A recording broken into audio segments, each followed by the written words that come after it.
Shabbat Shalom. I have just returned from spending 4 full days deeply entrenched in conversations about change. At this year's Association of Reformed Jewish Educators gathering, we analyzed this concept and discussed modifications in Jewish education that are impacting our field. Our time together zeroed in on questions like, what does change look like, feel like, and what does it take to make change? One of the most interesting sessions I attended discussed the neuroscience of change. I learned about how our brains actually work against us making change. Our brains prefer the status quo rather than working to rewire and alter our daily routines. This means after we make those New Year's resolutions, we sabotage ourselves and find ways around committing to our resolutions. Not because we cannot do it, but because our brains are trying to protect us. Status quo works, our brain says, so do not change. As the saying goes, if it ain't broke, don't fix it. Change is traumatic, not as much because of the act, but because of the transition from one repetitive moment of our lives to something else we do not know, even if it will eventually become another repetitive element. We've all experienced this. We tell people that something will change to 15 minutes later in our daily calendars, and everyone is up in arms. But a few months following that slight timing adjustment, everyone will tell you, it's always been this way. Our brains need that few months of routinizing a new status quo in order for us to adapt. While I learned about neuroscience and what is required to make change in any environment, not far from my conference, there was another group of leaders who have spent the past few weeks struggling with how to adapt and get out of the status quo they have created. You see, the ARJE conference took place in Washington, D.C. An interesting place to be right now. The snow that covered our nation's capital on Sunday night only increased the sense of disconcerting quiet that I experienced as we walked the streets around the empty Smithsonian buildings and government offices. It was strange to see a place that is usually so busy with activity empty and almost forgotten. And it was strange for a group of Jewish educators to gather and think about change, innovation, creativity, and compromise in the midst of this national moment of immobility and stagnation. While we sat in hotel conference rooms trying to think outside of the box and develop new strategies, a few blocks away sat another group of leaders who don't even know how to negotiate and talk to each other. The ideas that we were discussing seemed to be far from what our national leaders would ever be able to achieve. This current state of our federal government, the shutdown, the lack of meaningful dialogue, and the improbability that anything original or groundbreaking will be brought to the table, it has been on my mind all week. Not only because of my geographical proximity, but also because of the Torah portion that I heard chanted on Monday and Thursday mornings. It's almost as though the text itself, the story of Beshalach, is calling out to us and begging us to use its words to consider our current state of affairs. Beshalach offers us the chance for joy. We witness one of God's greatest miracles, and sing the song of the sea. We dance with Miriam and the women, finding our voices after so many years of being silenced.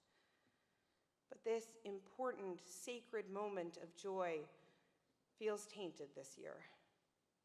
It feels as though we are watching the Hebrews of the Torah flee from Egypt as we are being dragged back into it. It is ironic.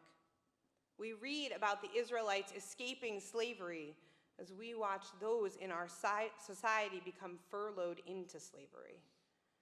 As our ancient text gives us the miracle of freedom, our modern country digs itself farther into a frustrating hole of obstinacy and unreasonableness. While the Israelites run away from a tyrannical leader whose heart was hardened out of conversation or compromise, we watch as our senators, congressional representatives, and president lash out with angry tweets, refusing to seriously negotiate and walk away from bargaining tables. For nearly a month, federal workers have been forced to work without pay, and others do not even have the ability to go to work. Their lives are in limbo as they wonder, when will they receive a paycheck again, pay their bills again, or even just feel secure again? There is more than one kind of slavery. There is the kind of slavery where one is forced to work without equitable compensation and without choice. There is the kind of slavery where one has all forms of agency taken away from them. And there is the kind of slavery that comes from being stuck in the status quo, unable to change, and unable to rewire one's brain. Throughout the story of the Exodus, we hear that Pharaoh's heart was hardened. We often wonder about why God would cause this to happen, making things more difficult, not just for Pharaoh and Egypt, but for the Israelites as well. It seems we are asking that same question of our leaders today. But maybe it was actually Pharaoh's brain, not his heart, that was the problem. Pharaoh could not change because he could not find a way to break his brain from the status quo. How could he uproot hundreds of years of a system and a lifestyle in Egypt? How could he find a new way to function as a leader, and why should he? What would the new world order even look like? Maybe members of our federal government are having the same problem and finding themselves stuck with those same questions. Neuroscience might ask us to have rahmanis on Pharaoh and other leaders who are stubborn. The human brain hinders change even when we want to allow it, even when we do not like the status quo, and even when we know the alternative might be better for us and for others. Neuroscience might ask us to be compassionate, but I believe we, the citizens of this democratic nation, have moved beyond that possibility. The sea is ahead of us, and our taskmasters are behind us. The only plagues left are the ones of ripple effects that out of work and non-paid overworked employees will have on our economic system. What should be a temporary situation has become eternal and interminable. We need to find another way. The Midrash tells us that when Moses' normal movement of holding out his arms and staff did not immediately make the sea split, one man came up with a new idea, an innovative way of doing things. Nachshon walked into the water.